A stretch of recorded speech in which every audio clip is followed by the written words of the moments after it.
Sosok Abah Anom, kiai dan mursyid dari Sunda tempat bernaung jiwa-jiwa resah. Beliau adalah Abah Anom, kiai dan mursyid dari Sunda yang punya banyak karamah. Salah satu muridnya adalah Cing Abdel. Sumber, Nu Online Pondok Ulama ini dikenal dengan nama Abah Anom. Bagi banyak orang sosok ini adalah wali. Seorang ulama yang bukan hanya luas ilmu agama dan budi pekertinya, melainkan dikisahkan memiliki banyak karamah.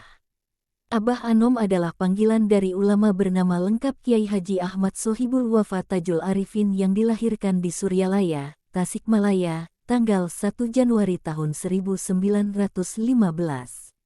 Selama hidupnya, Abah Anom bukan sekadar ulama biasa.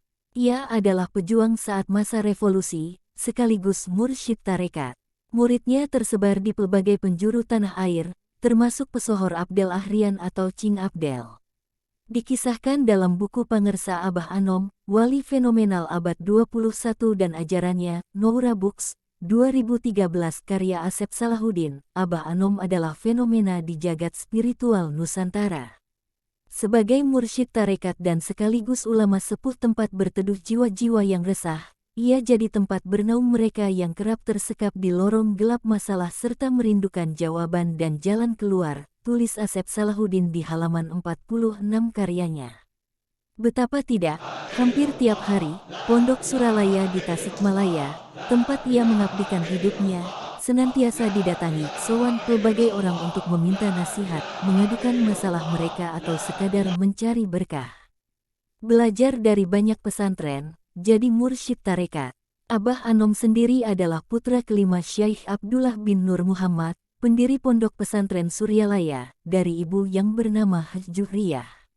Sedari kecil, ia diajar oleh orang tuanya dan sejumlah ajengan, istilah untuk kiai di Sunda, dan pada tahun 1930 Abah Anom memulai perjalanan menuntut ilmu agama Islam secara lebih khusus. Beliau belajar ilmu fikih dari seorang kiai terkenal di sejumlah pesantren seperti Pesantren Cicariang, Pesantren Jambudipa dan Pesantren Gentur, Cianjur, yang saat itu diasuh oleh ajengan Syatibi, lalu di Pesantren Cirengas, Cimelati Sukabumi, hingga ke Makkah untuk belajar agama lebih mendalam. Jejak panjang itulah yang membuat Abah Anom dikenal fasih bicara agama. Mulai dari persoalan hari-hari masyarakat seperti ilmu Al-Quran, hadis, fikih, ilmu alat, persoalan kalam hingga tasawuf. Hal terakhir ini yang menjadikannya sebagai salah satu mursyid tarekat tasawuf yang disegani di Nusantara. Beliau jadi mursyid tarekat Qadiriyah Naksabandiniyah yang memiliki banyak pengikut di Indonesia. Abah Anom, tempat bagi jiwa-jiwa yang resah. Abah Anom dikenal sebagai ulama yang tidak menolak ketika diminta nasihat, siapapun mereka yang datang. Baik itu orang biasa hingga orang yang berlumuran dosa. Dikisahkan hampir tiap pagi, terutama Minggu dan Jumat, usai subuh, dengan sabar, tenang dan penuh harap, ratusan orang duduk di bangunan kompleks pesantren Suryalaya.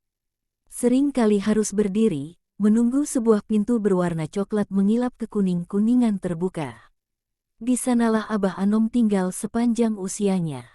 Mereka membawa botol air mineral yang dibeli sepanjang jalan atau bawa dari rumah yang akan dimintakan doa Abah Anom sebagai wasilah, tulis Asep dalam buku di atas.